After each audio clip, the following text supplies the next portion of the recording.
ಕೃತ್ಯದಲ್ಲಿ ಸಾಕ್ಷಿ ನಾಶದ ಬಗ್ಗೆ ಕೂಡ ಮಾಹಿತಿ ಲಭ್ಯ ಆಗಿದೆ. ಕೃತ್ಯದಲ್ಲಿ ಸಾಕ್ಷಿ ನಾಶ ಕೂಡ ನಡೆದಿರುವುದ್ರ ಬಗ್ಗೆ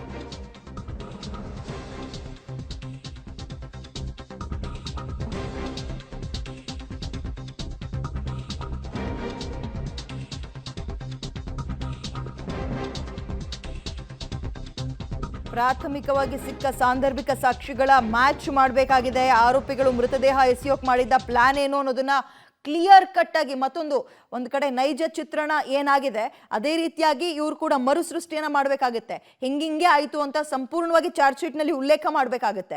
ಸುಮಾರು 1000 ಪುಟಗಳ ಚಾರ್ಜ್ ಶೀಟ್ ರೆಡಿ ಮಾಡ್ತಿದ್ದಾರೆ ಅನ್ನೋ ಮಾಹಿತಿ ಇದೆ. ಸದ್ಯ ಇಂಟರ್ನಲ್ ಡೀಟೇಲ್ಸ್ ಇದು.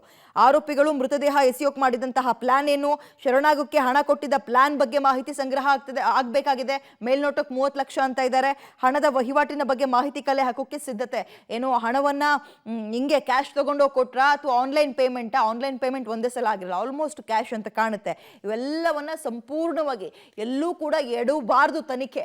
ಆ ಹಿನ್ನೆಲೆಯಲ್ಲಿ ಸಾಕ್ಷಿಗಳನ್ನ ಸಂಗ್ರಹ ಮಾಡಲೇಬೇಕಾಗಿದೆ. ಹಾಗಾಗಿ ಮತ್ತೆ ಹೆಚ್ಚಿನ ವಿಚಾರಣೆಗೆ ಕಸ್ಟಡಿಗೆ ಬೇಕು ಅಂತ ಪೊಲೀಸರು ಮನವಿ ಮಾಡಿಕೊಂಡ್ರು. ನ್ಯಾಯಾಲಯ ಅದಕ್ಕೆ ಸಮ್ಮತಿಯನ್ನ ಕೊಟ್ಟಿದೆ. 5 ದಿನಗಳ ಕಾಲ ಮತ್ತೆ ಇವರಿಗೆ ಜೈಲೇ ಗತಿಯಾಗಿದೆ, ಅಂದ್ರೆ ಕಸ್ಟಡಿಯೇ ಗತಿಯಾಗಿದೆ. ಪೊಲೀಸರ ತನಿಖೆನೇ ಎದುರಿಸಬೇಕಾಗುತ್ತೆ. ಅವ್ರು ಕರೆದಿದ್ದ ಕಡೆ ಹೋಗ್ಬೇಕಾಗುತ್ತೆ, ಅವ್ರು ಕೊಟ್ಟಿದ್ದನ್ನು ತಿನ್ಬೇಕಾಗುತ್ತೆ. ಅವ್ರು ಕೇಳಿದ ಎಲ್ಲ ಪ್ರಶ್ನೆಗಳಿಗೆ ಉತ್ತರ ಅನ್ನೋದಕ್ಕಿಂತ ಹೆಚ್ಚಾಗಿ ಏನೇನಾಯ್ತು ಅನ್ನೋದ್ರ ಬಗ್ಗೆ ಮಾಹಿತಿನ ಕೊಡಬೇಕಾಗುತ್ತೆ.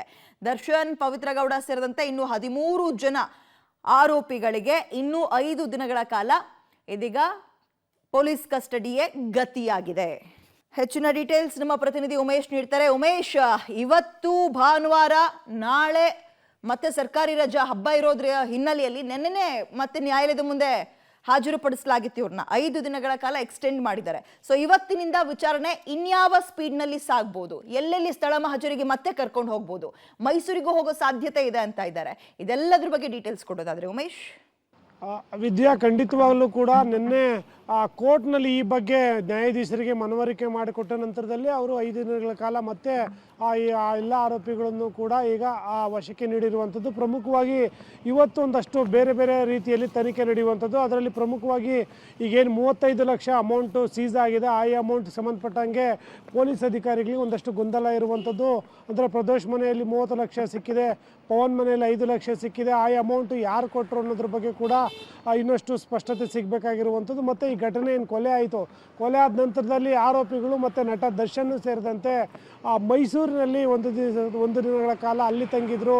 ಅಲ್ಲಿ ಕೆಲವ್ರನ್ನೆಲ್ಲ ಭೇಟಿ ಮಾಡಿದ್ದಾರೆ. ಮತ್ತು ಇವರು ಕೂಡ ಒಂದಷ್ಟು ಸಭೆಗಳನ್ನು ಮಾಡಿದ್ದಾರೆ, ಏನು ಮಾಡ್ಬೋದು ಅನ್ನೋ ನಿಟ್ಟಿನಲ್ಲಿ. ಅಲ್ಲೂ ಕೂಡ ಸ್ಥಳ ಮಹಜರು ಮಾಡುವಂಥ ಸಾಧ್ಯತೆ ಇರುವಂಥದ್ದು. ಅದ್ರ ಜೊತೆಗೆ ಈಗೇನು 5 ದಿನಗಳಿಂದ ಟೆಕ್ನಿಕಲ್ ಆಗಿ ಎಲ್ಲ ದಾಖಲೆಗಳನ್ನು ಕೂಡ ಸಂಗ್ರಹ ಮಾಡಿದ್ದಾರೆ. ಮತ್ತು ಈಗ ಕೋರ್ಟ್ ಮುಂದೆ ಹೇಳಿದಂತೆ CDR ತೆಗೆಸಬೇಕಾಗಿದೆ, IDVR ಟೆಸ್ಟ್ ಮಾಡಿ ನಡೆಸಬೇಕಾಗಿದೆ. ಅದ್ರ ಜೊತೆಗೆ ಈ ಏನು ಈ ಎಲ್ಲ 13 ಜನರ ಮೊಬೈಲ್ಗಳನ್ನು ಡೇಟಾ ರಿಟ್ರೀವ್ ಕೂಡ ಮಾಡಬೇಕಾಗಿರುವಂಥದ್ದು. ಅದಕ್ಕೆ ಸಂಬಂಧಪಟ್ಟಾಗೆ ಇಲ್ಲಿಗೆ ಬಂದು ತಜ್ಞರಿಂದ ಪೊಲೀಸ್ ಸ್ಟೇಷನ್ನಲ್ಲಿ ಬೇಕಾದಂಥ ಎಲ್ಲ ರಿಟ್ರೀವ್ ಮಾಡುವಂಥ ಕೆಲಸವನ್ನು ಮಾಡಿರುವಂಥದ್ದು. ಅದರ ದಾಖಲೆಗಳು ಕೂಡ ಪೊಲೀಸರ ಕೈಗೆ ಸಿಗಬೇಕಾಗಿದೆ.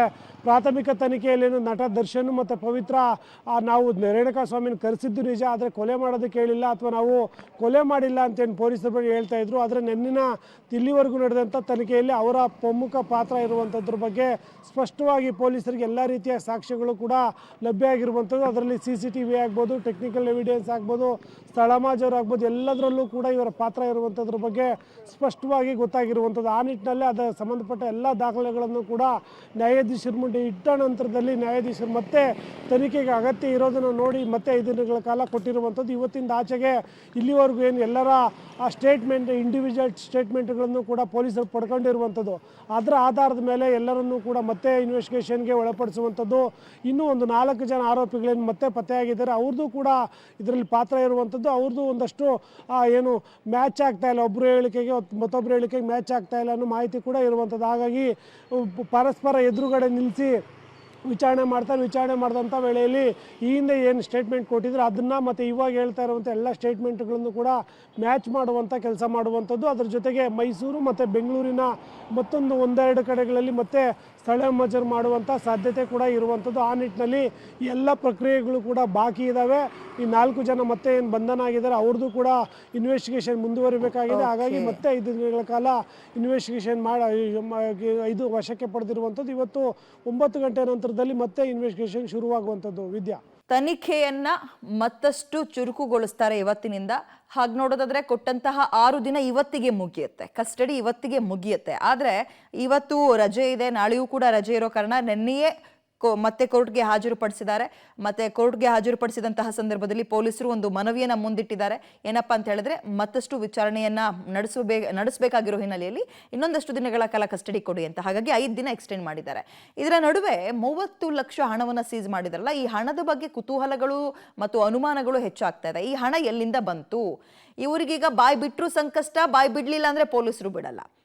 ಹಣ ಎಲ್ಲಿಂದ ಬಂತು? ಹಣವನ್ನು ತಂದು ಕೊಟ್ಟಿದ್ಯಾರು? ವರ್ಗಾವಣೆಯಾದಂತಹ ಸ್ಥಳ ಯಾವುದು ಮತ್ತು ಹೆಂಗೆ? ಕೈಯಾರೆ ಕೊಟ್ರ? ದರ್ಶನ್ನೇ ಕೊಟ್ರ? ದರ್ಶನ್ ಮಾತಾಡ್ಕೊಟ್ರ ಅಥವಾ ದರ್ಶನ್ ಸಂಗಡಿಗರು ಪವನ್ ಗಿವನ್ ಎಲ್ಲ ಇದ್ರಲ್ಲ ಅವರೆಲ್ಲ ಕೊಟ್ಟಿದ್ದ? ಅವರಲ್ಲಿ ಯಾರಾದ್ರೂ ಬಂದು ಕೊಟ್ಟಿದ್ದ? ಇವೆಲ್ಲವೂ ಕೂಡ ಬಾಯ್ ಬಿಡಬೇಕಾಗಿದೆ. ಹಣದ ಬಗ್ಗೆ ದರ್ಶನ್ ನಿಮ್ಮೊಂದಿಗೆ ನೇರವಾಗಿ ಬಂದು ಮಾತಾಡಿದ್ರ? ಕೊಡ್ತೀನಿ ಎಲ್ಲ ಕ್ಲೇಸ್ ಒಂದು ಅಂದ್ರೆ ನೀವೇ ಹೋಗಿ ಸರೆಂಡರ್ ಆಗಿಬಿಡಿ, ಇಂಥದ್ದೇನೋ ಒಂದು ವಿಚಾರಕ್ಕೆ ತಗ್ಲಾಕೊಂಡ್ರು ಅಂತ ಹೇಳಿ ನನ್ನ ಹೆಸರು ಎಲ್ಲೂ ಬರಬಾರ್ದು ಅಂತೇನಾದ್ರೂ ಮಾತಾಡ್ಕೊಟ್ರ? ಕೊಡ್ಬೇಕಾದ್ರೆ ಏನ್ ಕಾನ್ವರ್ಸೇಷನ್ ಆಯ್ತು? ಶರಣಾಗುವಾಗ ಹಣಕಾಸಿನ ವಿಚಾರಕ್ಕೆ ಗಲಾಟೆ ಆಯ್ತು ಅಂತ ಹೇಳಿದಾರ ಏನಾದ್ರು? ಗೊತ್ತಿಲ್ಲ. ಇವೆಲ್ಲವನ್ನೂ ತನಿಖೆ ಮಾಡ್ತಾರೆ. ಈ ರೀತಿ ಹೇಳೋಕ್ ಮೊದಲು ಪ್ಲಾನ್ ಕೊಟ್ಟಿದ್ಯಾರು?